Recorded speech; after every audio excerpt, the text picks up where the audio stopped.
Fala pessoal, tudo bem? Eu sou Maurício, você está no Entre Destinos e Histórias.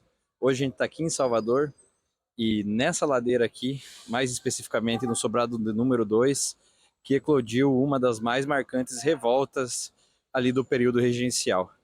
Bora falar um pouco sobre a revolta dos malês?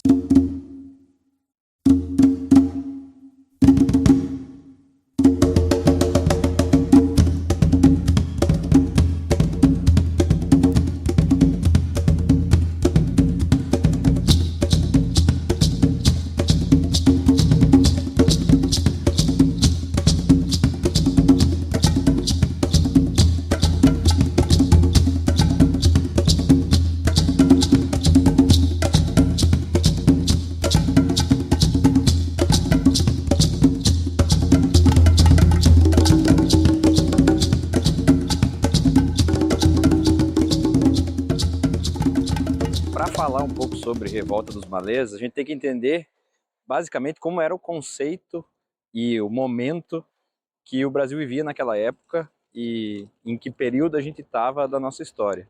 Quando a revolta dos malês ela estourou aqui em Salvador, ela não foi a única revolta que estava acontecendo no momento no Brasil, e muitas delas estavam ocorrendo basicamente porque o Brasil passava ali por um período de grande turbulência em relação a quem assumiria logo depois, né, da saída do Dom Pedro I e da volta dele para Portugal, considerando que o Dom Pedro II ainda tinha 5 anos, né, quando o Dom Pedro I abdicou aqui do trono e retornou lá para Portugal. Nesse período, o Brasil passou ali por 3 regências e foi exatamente durante uma dessas regências que a revolta aqui dos malês se passou. Salvador, nessa época, mais especificamente ali no ano de 1835, já contava ali com cerca de 60 mil habitantes. Desses, 70 a 75% eram negros, sejam eles libertos ou escravizados. Os escravizados, eles compunham ali cerca de 20 até 25 mil, ou seja, era uma população bastante considerável, se comparada com as pessoas que eram livres, libertas, e mais ainda se comparado com as pessoas que eram brancas, né, que tinham vindo para cá de Portugal. Dentre esses escravizados, a gente tinha diversas etnias, né, que dependiam, que variavam de acordo da região da África da qual eles eram trazidos. Bom, aqui em Salvador eu visitei 2 museus que contam um pouco sobre essa chegada dos escravizados, sobre a cultura e também a religiosidade da população negra aqui em Salvador e no Brasil em geral. E eu trago algumas imagens também durante esse vídeo para que vocês entendam um pouco mais sobre como isso estava muito ligado entre si, como as expressões culturais e religiosas faziam com que os escravizados também se sentissem pertencentes e também conseguissem se unir em torno do ideal em comum. E nesse caso aqui, o ideal em comum era realmente a revolta, a derrubada aqui de Salvador. Especificamente os malês eram escravizados da África Ocidental, não eram mais da África Central, e vinham então ali de regiões como a Nigéria, o Benin, e por causa dessa proximidade ali com as regiões que já professavam o islamismo, alguns deles já vieram de lá para cá com essa religião. Ao aqui chegar, eles continuaram mantendo essas práticas religiosas e utilizaram também dos seus conhecimentos, especialmente conhecimentos que eles tinham em relação à leitura e escrita, para se comunicar entre eles aqui. A gente tinha um cenário de escravidão aqui em Salvador que ele é um pouco diferente daquele cenário que a gente costuma aprender no colégio, né, que é aquele cenário mais de escravidão agrária, tanto na parte de plantio e colheita do café, ou de plantio e colheita da cana-de-açúcar, ou então até mesmo da escravidão lá nas minas, que basicamente a gente já passou, né, por esse cenário quando a gente visitou lá a mina Chico Rei. Aqui em Salvador a gente tinha, como já era uma cidade grande, já tinha um contingente populacional maior, a escravidão ela já tinha alguns contornos diferentes. A gente já possuía aqui em Salvador um cenário de escravidão de ganho, ou seja, haviam escravizados que saíam pelas ruas aqui, especialmente pelas ruas aqui do centro histórico atualmente, né, comercializando, sejam frutas, pequenos artefatos, também fazendo o transporte de mercadorias da cidade baixa para a cidade alta, e assim auferindo alguns ganhos, sendo que a maior parte desses ganhos eles destinavam ali aos seus senhores e ficavam com uma parte desses ganhos para eventualmente, futuramente, comprar as suas cartas de alforria. Isso possibilitou com que Salvador tivesse esse cenário de que havia uma série já de escravizados libertos, né, que haviam comprado ali suas cartas de alforria, e havia também escravizados letrados, e letrados num idioma que os europeus não entendiam, né, e também professando ali uma fé que os europeus também não conheciam. Isso fez com que as comunicações entre eles fossem se estreitando e possibilitando essas reuniões já mais na surdina, mais às escondidas, dentro aqui da cidade histórica, basicamente nos porões dos sobrados da cidade histórica, onde eles começaram, além de promover ali o islamismo, né, promover o culto, os cultos ali islâmicos, eles também passaram a se reunir para reunir armas, para reunir, e essas armas aqui, nenhuma delas é de fogo, né, são armas ali como facas, lanças, bastões, e também para traçar planejamentos de como a revolta ali se daria, de como eles tomariam ali a cidade, como eles se revoltariam naquela data específica, na data elegida. Bom, Maurício, qual foi essa data?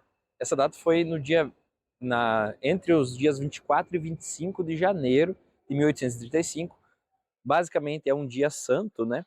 E eles escolheram essa data exatamente porque os portugueses ali, brancos, iam estar muito distraídos em razão desse feriado santo lá na Igreja do Bonfim, e isso faria com que fosse facilitado esse caminho para que eles atingissem esse seu objetivo. Bom, se você está assistindo até aqui é porque você está curtindo a história da Revolta dos Malês e deve estar gostando dessas imagens que a gente está coletando aqui em Salvador. Para que eu continue com esse projeto, eu preciso agora fazer o meu merchan e pedir a ajudinha aí de vocês para que vocês compartilhem o vídeo com os seus amigos, comentem aqui embaixo o que vocês estão achando dos episódios e, mais importante de tudo, deixem aí o like para que a gente continue nessa viagem e conte cada vez mais e mais histórias interessantes como essa daqui para frente. Fechou, pessoal? Posso contar com a ajuda de vocês?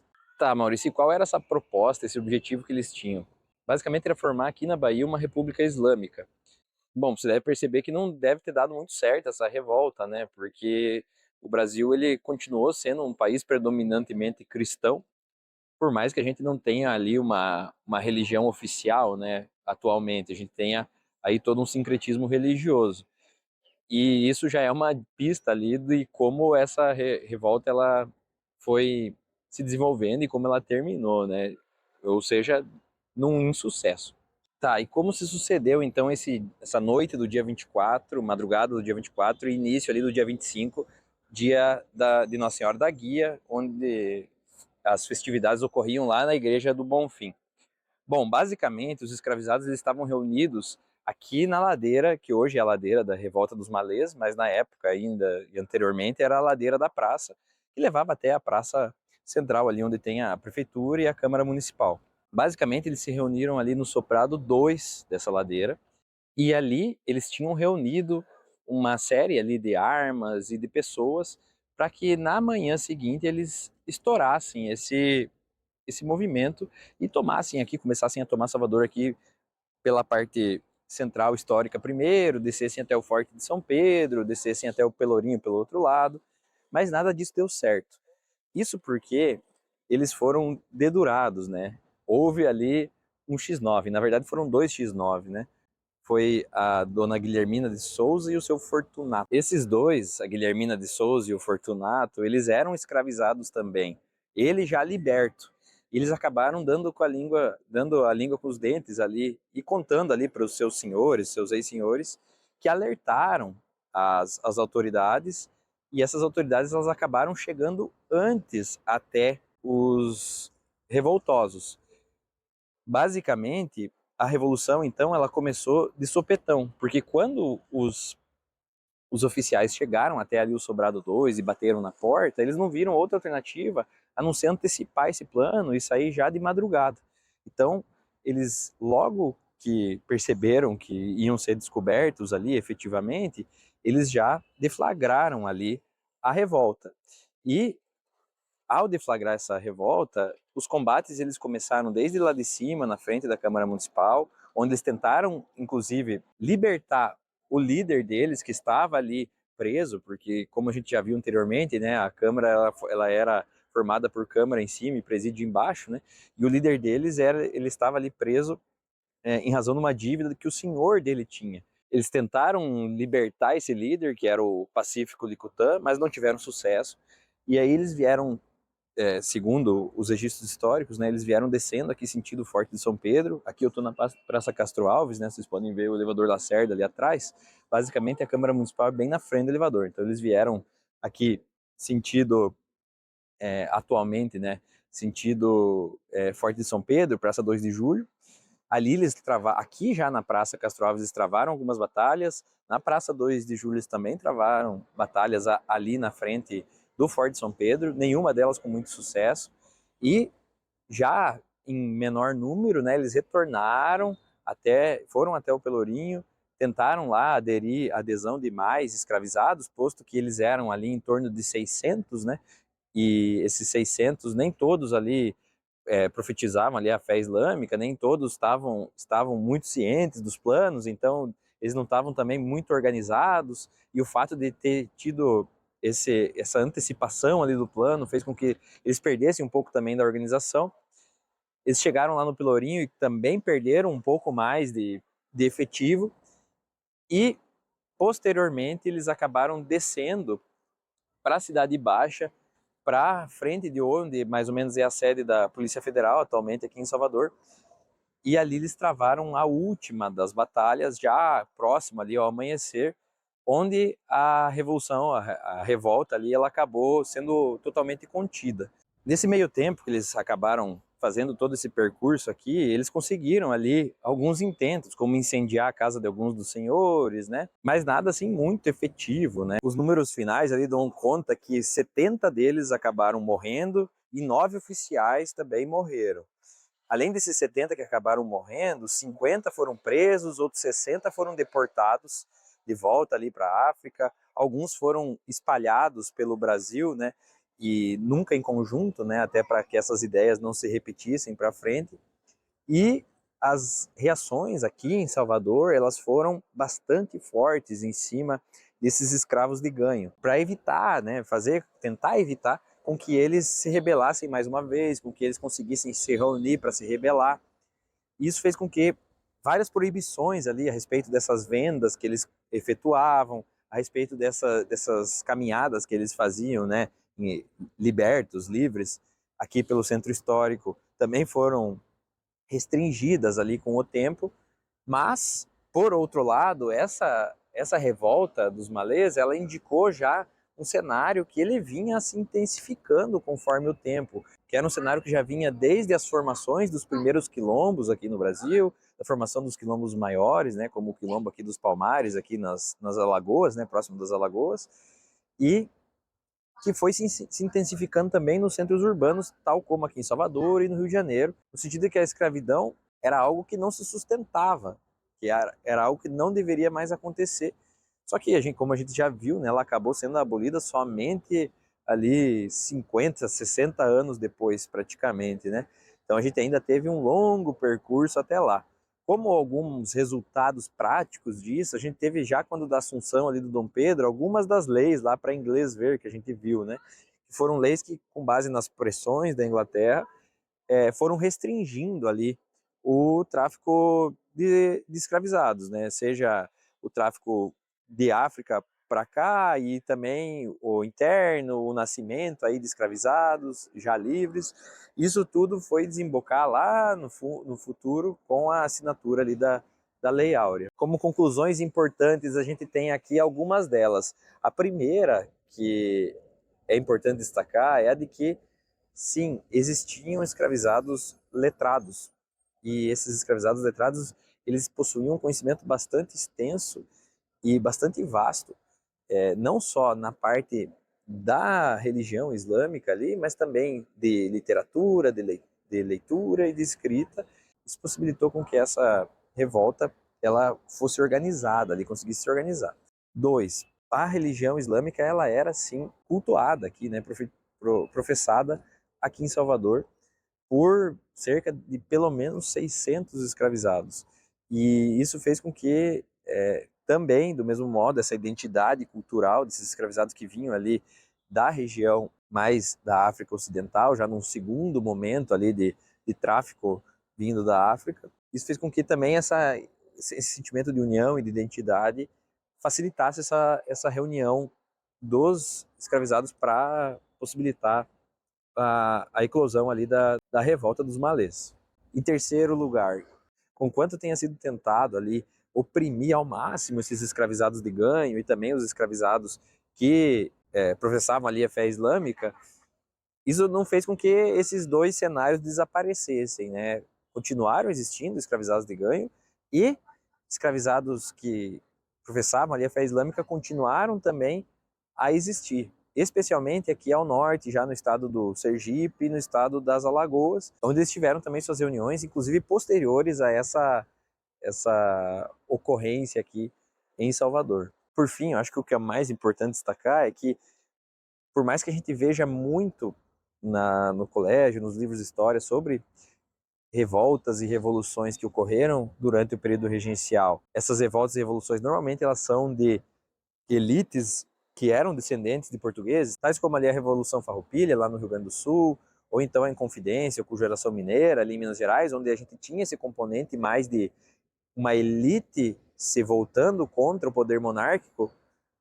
A revolta dos malês, ela é uma revolta, uma revolução de escravizados, em que escravizados se reuniram, escravizados planejaram, escravizados botaram em prática essa revolta. E isso deixou o Brasil ali apavorado, porque a gente tinha exemplos já no mundo, tal como no Haiti, de que revoltas de escravizados podiam levar à queda dos poderes monárquicos, porque eles eram maioria em todos os lugares, né? Aqui em Salvador, como eu disse no início do vídeo, eles eram aproximadamente 22 mil, perto de uma população de 60 mil, sendo que nessa população de 60 mil ainda a gente tinha, entre escravizados e não escravizados, 73% de pessoas negras. Então veja que esse cenário assustou muito ali as elites e a monarquia. E esse é mais um episódio que a gente deveria então entender e compreender com um pouco mais de carinho e de proximidade, porque o próprio fato de ele ter assustado tanto as elites ali da época fez com que ele fosse colocado de lado, deixado escanteado na história por muitos e muitos anos, pelo menos até ali a abolição ali da escravidão aqui no Brasil. E isso faz com que a gente entenda um pouco mais também por que a gente vê tanto sobre as outras revoltas, sobre as outras revoluções que ocorreram no Brasil e pouco sobre a revolta dos malês. Basicamente porque por muitos anos não era nem um pouco interessante tocar no assunto de que escravizados poderiam tomar o poder aqui no país. Mas a força desse povo e especificamente aqui dessa etnia malê, ela é inquestionável, e não só a força, mas somada também a sua inteligência e as suas habilidades, que ficaram aí marcadas com essa revolta que aconteceu aqui em Salvador em 1835. É isso então, pessoal. Eu agradeço a companhia de vocês e espero ver vocês nos próximos vídeos. Valeu!